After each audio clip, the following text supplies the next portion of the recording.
Yo, what up guys, I'm Sammy and welcome back to the Soul Brothers channel, and today I just got the Under Armour Curry 7 in. Pretty excited about it. As you guys know, Curry's line has actually been pretty solid, and his shoes have mostly been responsive, but quick and very light and also very minimal. So this is the Curry 7. It's coming in at $140, which is they upped the price, I believe, from the Curry 6. The Curry 6 was like $130. So $140, they're getting up there. Well, what do you guys think of the price? $140, is that too much? Is that too little? What do you guys think?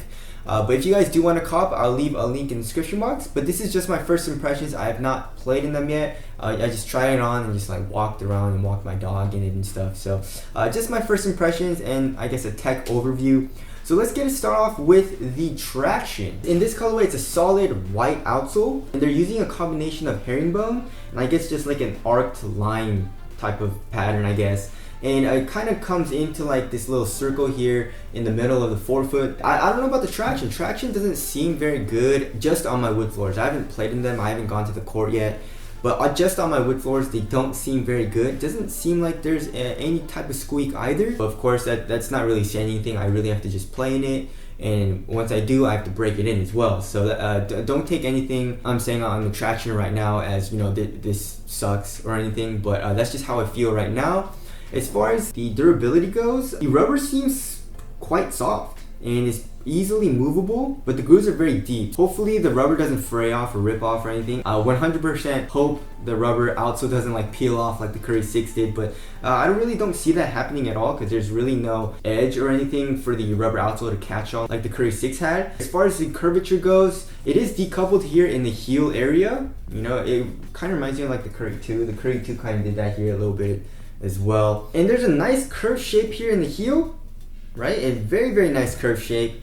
I'm not sure about heel compression. It doesn't feel like there's a lot. And of course, you do have this flexible plate. It's just plastic. It seems like it comes from the heel and goes all the way to the midfoot here. And you have a nice curved shape here in the toe area, and it's pretty damn flexible here in the toe.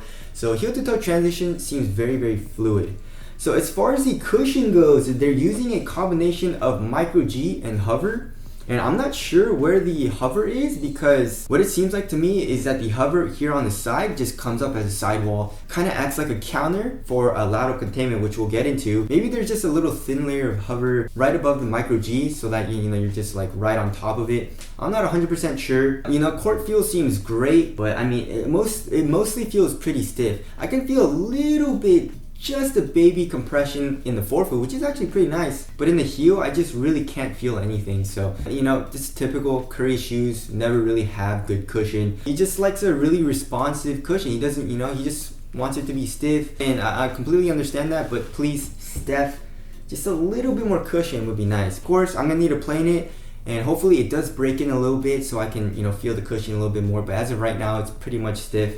But I do like the overall shape of the outsole and and the midsole, where it's just like the heel to toe transition does seem smooth. So the upper in the Curry 7 I feel like is a huge downgrade from the Curry 6, and they're using like really cheap feeling materials. So here in the toe box you have a mesh material, and then right when you get into the middle where the first eyelets start, you have a lot of fused material, and then the tongue, they're saying it's like a synthetic leather. And then here in the midfoot area, and I guess that kind of extends into the heel, it's like a translucent fused type of material. But here on their site, they're saying it says upper features translucent layering of synthetic leather. So I don't really understand how this is synthetic leather, but I guess it is. And also for the lining is also like a polyester material, and it just doesn't feel very good, and the quality doesn't seem very great. But for me personally, for performance, I don't really care as long as the material is thin and supportive.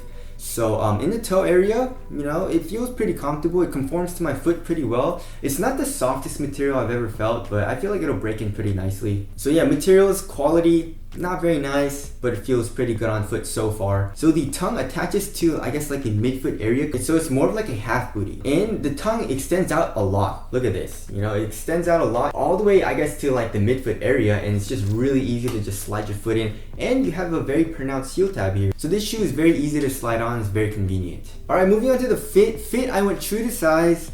and this shoe is super snug, right? So I think it's a really good fit for me because I feel like this material will stretch out, you know, this mesh material, just a little bit. And I had the shoe on basically like the whole day, the entire morning, and I didn't really get any needles. It was just a little uncomfortable because of how tight it was, and that's good because I don't like it to be too tight to the point where I have needles, you know, but it's tight enough whereas it feels like really snug. So if you don't like that, then probably go up half a size. But for me, I like it. It's really tight in the toe box area and also in the midfoot. Width-wise, I would say it's also slightly narrow like most Currys are. But if you have a wide foot or if you don't like to have that snug type of fit, then I would suggest going up half a size. And as far as support and lockdown goes, there is a pretty pronounced outrigger here. So lateral stability seems good. And of course, like I mentioned, the hover cushioning does come up a lot here on the sidewall. So that'll help contain you for lateral movements. And I feel like it's gonna be really, really good. All right, moving on to the weight. It weighs in at a very light 11.75 ounces. Super duper light. And does it feel like it feels very, very light and pretty damn minimal? Not the most minimal feeling Curry shoe I've ever put on. You know, the Curry 4